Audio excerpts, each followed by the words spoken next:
Hey guys, it's me, it's Queen Osset Haru, and thank you for joining me for another wonderful edition of Ask an Aquarius. If you haven't already, please hit the red subscribe button and smack the bell. Also, if you like this video, please give it a thumbs up and pass it on to somebody else who may like it as well. And if you have time, please drop us a positive comment in the comment section, okay? Thank you so much. All right, so today we're going to talk about something that I've seen a whole lot on the internet, and I've heard it from other people for years and years and years, and I wanted to talk to you guys about it because I know that you guys know better. But some of the people you know might not know better, so you need to tell those people, okay? So basically what I was going to say is that the zodiac has negative and positive traits assigned to each of us. Depending upon what your sign is, there are some negative and there are some positive traits that are common with your sign. Let's put it like that. But be that as it may, that is not an excuse to have shitty behavior. Just because there's a negative trait associated with your sign doesn't mean, oh, that's just how I am. I'm just Scorpio. It just is. I'm just an Aquarius. We're just like that. That's not a good enough excuse. Your negative traits are explained through the zodiac, but they're not excused through the zodiac. So this is where people are getting it twisted, because they're thinking like, oh, well, that's just how my sign is. Yeah, but that doesn't mean that you just embrace it and say, oh, that's just how we are. That means that that is a particular obstacle that your sign is going to need to deal with. You can't just say, I have shitty behavior because I'm a Gemini, I'm a Cancer, I'm a Pisces. That's just how it is. No, that's not true. Whatever that behavior is, you still have to deal with it. You still have to address it. It's just going to be a little bit more difficult for you because it's common with your sign. I'll give you a perfect example. I am Aquarius. It is very well known that Aquarius have a difficult time with our emotions. Mostly because we spend so much time stuffing them and repressing them and suppressing them and trying to detach ourselves from them. We try to kind of like push them over to the side all the time. But we feel very deeply. People think that we don't feel anything at all because we're so skilled at those coping mechanisms, I guess I'll call them. But they're unhealthy. So I can say, oh yeah, because I'm Aquarius, I'm skilled at being detached. But that doesn't mean I should just indulge in that behavior. Because I know I have a difficulty with emotions, because I know I have difficulty and I'm easily detached, it means that I have to work on it. I have to work and find clever ways to express my emotions. I do all kinds of journal entry exercises and meditations and things like that, all kinds of therapeutic exercises to figure out what my emotions are and express them. I don't get a pass because I'm Aquarius. Oh, that's hard for you. You get a pass. No.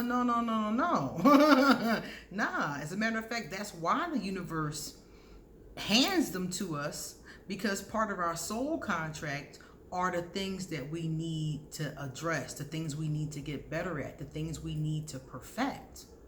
So some of our very life lessons from our zodiac sign is not to excuse it, it's to learn how to master it.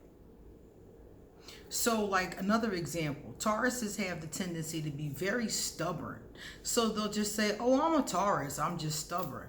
Nah, it means you have to learn how to not be stubborn, how to compromise with people, how to cooperate in situations when you're in a unit.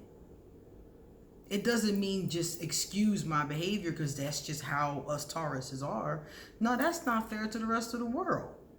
And to you, because this is your life lesson to get past, to learn, to grow from.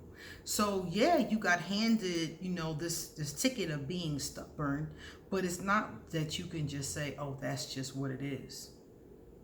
And I see this online all the time.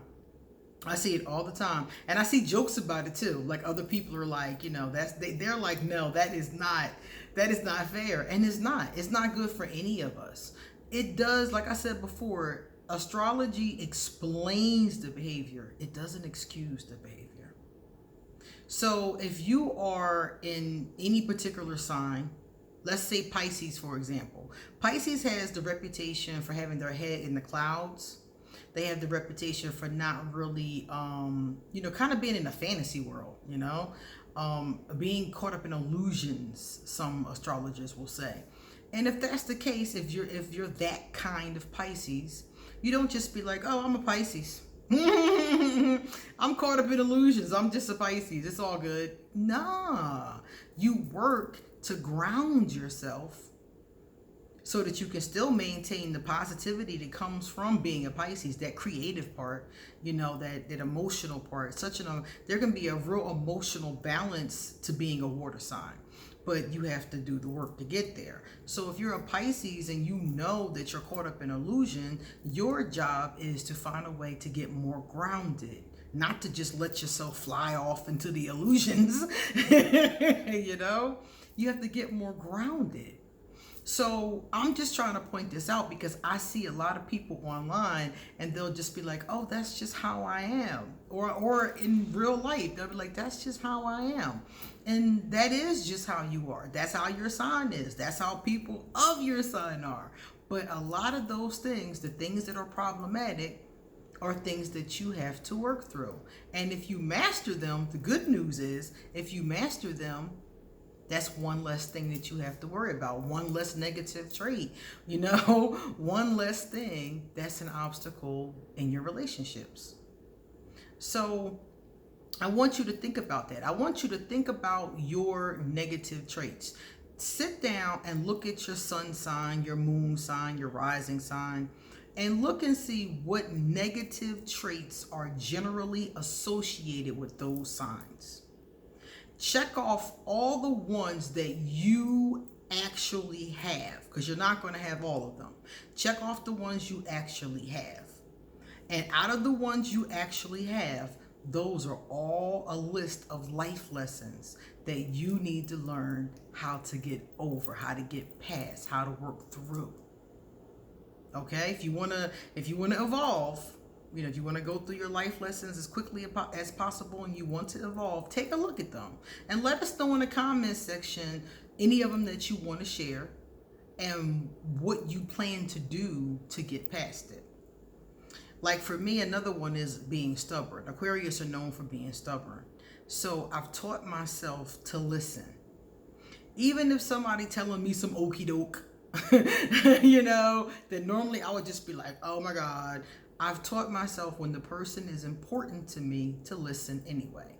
Even if I know what they're saying is okie doke, I listen so they can feel heard. Because I've come to realize that a lot of people, it's not even always them wanting you to agree, it's them wanting to feel heard. And in the past, I didn't really listen. So now I'm like, okay, I'll listen. I'll make sure they feel heard and then decide what to say next, instead of automatically rejecting it, because that's the stubborn part of me. So these are things that aren't easy to deal with because they are part of my Aquarius nature. But every time I come up to a situation, I deal with each one on the one and I'll work my way through it. And that's all you have to do. Nobody said it was going to be easy, but nobody said you can use it to excuse your behavior either. Okay? All right, guys, it's time for me to get going. If you would like to have a reading done, please email me and I will give you an appointment. All of my social media and Patreon and PayPal and everything else is underneath this video. Also, the Ask an Aquarius t-shirts that are on sale, and I'm going to have mine pretty soon, I hope. So I want to show it to you on camera. So come back soon, guys. I got a lot more to say. See you later.